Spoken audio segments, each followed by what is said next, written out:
Question one. What is your favorite emoji? I'm kind of a heart guy, like the heart, maybe either blowing a kiss or the huggy one. Wow. You're a Yeah, big softie. I'm pretty touchy feely. So, That's nice. That's nice. what about yours? Can I ask questions back, or is it a one-sided thing? No, No. you can't ask Okay. me anything. Thank you, though. Nice try. I Nice. want to make sure I understand the rules.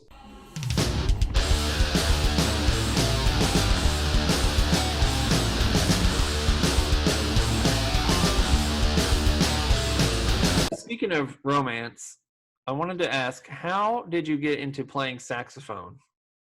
Oh, nice transition.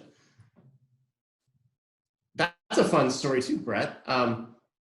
So when I was in elementary school, back to good old Blue Ridge Elementary School, I think the end of fourth grade, they had this like fair in the gym, and all the students can walk around and like see the different instruments, see what they look like, maybe hear what they look like.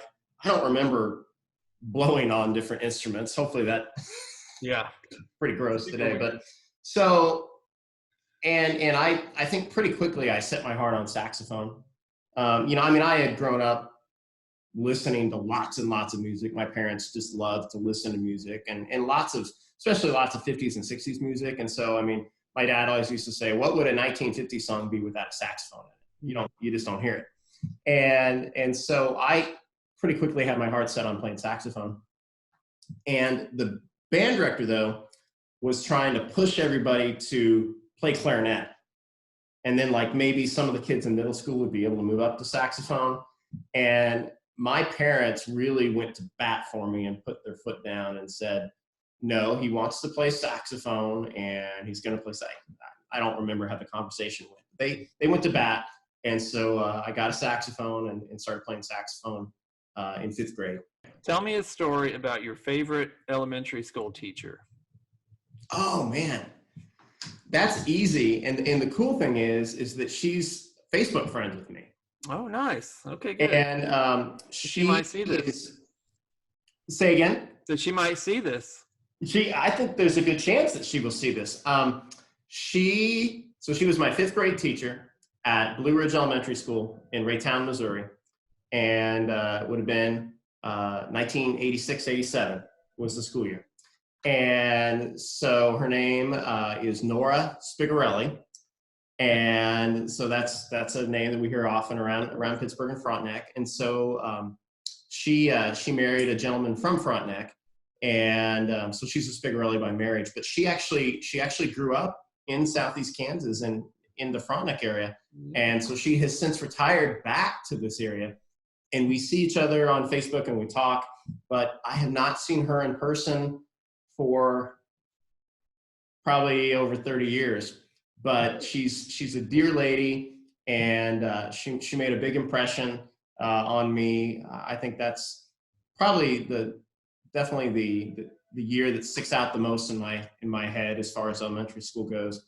But just a wonderful person. My sister had her as well, and we stayed in touch over the years. And some of those milestones you have in your life, Sure. with your children. When I finished my doctorate last year, it's so cool to have your fifth grade teacher seeing those things and commenting on those things. So, yep, fifth grade, Nora Spigarelli. Did you have a favorite school supply?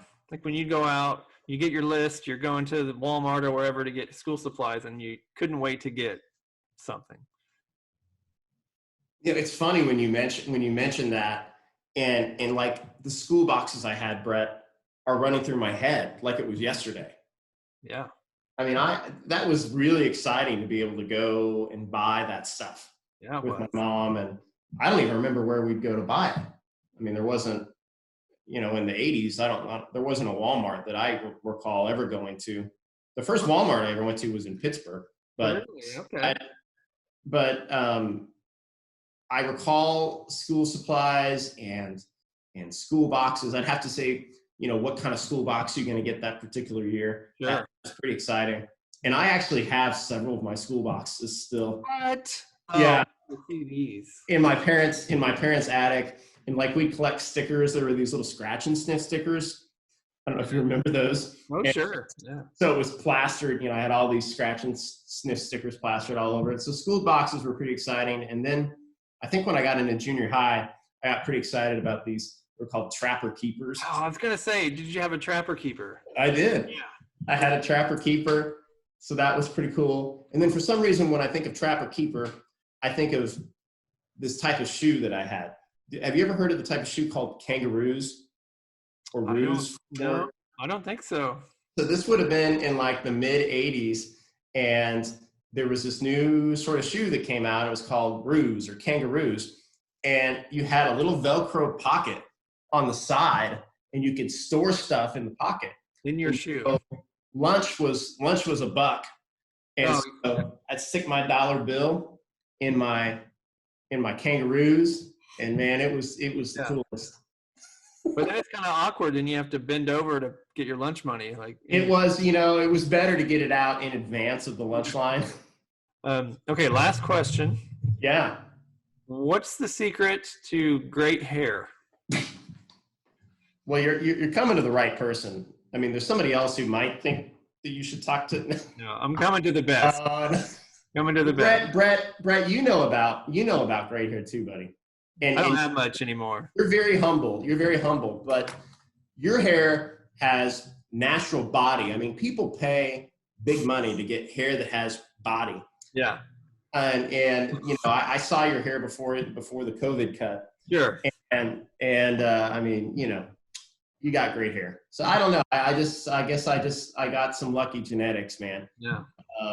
I fought the curls until probably my senior year in high school. I mean, I was like, oh, cut them off. Let's keep it short. I hate these things. They're stupid.